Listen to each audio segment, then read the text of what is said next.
اہل بیت سے محبت کا مطلب یہ نہیں کہ صحابہ کو گالیاں دو، ہاں اچھی طرح خیال رکھنا، اس لیے کہ اہل بیت کے فضائل ہمیں کالے سینے والوں سے نہیں ملے، اہل بیت کے فضائل ہمیں صحابہ کرام سے ملے۔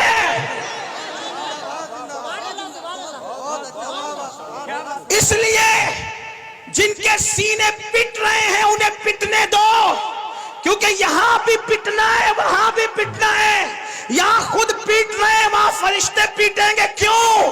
کیونکہ یہ سینہ چار یاروں کی محبت سے جو خالی ہے وہ پٹنے کے قابل ہے۔ اور الحمدللہ سچا سنی یہاں بھی پھولوں میں ہے اور اہل بیت کے صدقے وہاں بھی پھولوں میں ہے، لیکن اہل بیت کے نام پہ سیاست نہ ہو، صحابہ اہل بیت سے محبت کرو۔ میں کہتا ہوں ذمہ داری سے کہہ رہا ہوں، اپنی گفتگو کا ذمہ دار میں اکیلا ہوں، ان سے کسی سے نہیں پوچھنا، میں ذمہ دار ہوں۔ یہ بات یاد رکھیں، اہل بیت سے خوب محبت کرو، ڈٹ کے کرو، بہت ٹوٹ کے کرو، بہت شدت سے کرو، محبت خوب کرو، لیکن صحابہ میں سے کسی کی بھی بال کے نوک کے کروڑویں درجے کے برابر بھی بے ادبی نہ کرنا۔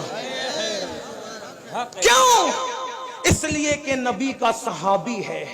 اگر کوئی ایک بار آ کر ہم سے کہے میں نے خواب میں حضور کو دیکھا، تو کیسے اس کا ادب کرتے ہو؟ جو خواب میں نبی کو دیکھے اس کا ادب، اور جس نے ماتھے کی آنکھوں سے دیکھا اس کی بے ادبی نہیں۔ اور ہم تو عشق کے بندے ہیں، اسی لیے تو بدنام ہے۔ ہم عشق کے بندے، کیوں بات بڑھائی ہے؟ ہمارے امام کا فرمان ہے، کوئی گنبد خضرا دیکھ کر آئے یا کعبہ دیکھ کر آئے تو اس کی آنکھیں چومتا ہے کہ نہیں چومتا؟ سنی جو کعبہ دیکھ لے اس کی آنکھیں چومتے ہو، اور جو کعبے کا کعبہ دیکھا وہ صحابی ہیں۔ اس لیے بے ادبی نہیں کرنا، آپ کو میری طرف سے گزارے، ورنہ لعنت پڑے گی، لعنت۔ صحابہ کے گستاخ کا نہ فرض قبول ہے نہ نفل قبول ہے۔ انٹرنیٹ پر کسی کو دیکھ کے بے باک نہیں انہیں ادب کرنا، کیوں؟ ہم تو نبی کی نسبت دیکھتے ہیں۔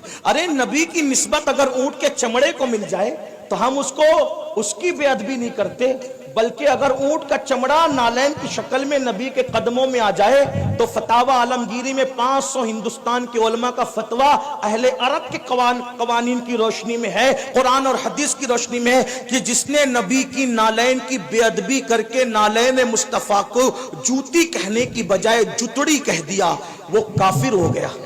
جب اونٹ کا چمڑا نبی کے تلووں سے وابستہ ہو جائے اس کی توہین کرنا کفر ہے، تو رسول اللہ کے اصحاب پاک،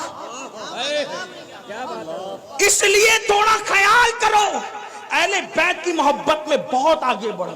کچھ لوگوں کو یہ بھی بیماری لگ گئی ہے، میں ان کے ساتھ نہیں ہوں، ذکر اہل بیت ہوتا ہے رابضی ہو گیا ہوگا، ذکر اہل بیت رابضی بنائے گا؟ افراط اور تفریط مت کرو، صحابہ کی محبت میں بھی کھل کھل کر کھل کھل کے بات کرو جتنی شریعت نے اجازت دی ہے، اور اہل بیت کے فضائل میں بھی کھل کھل کر کھل کھل کے بات کرو جتنی شریعت نے اجازت دی۔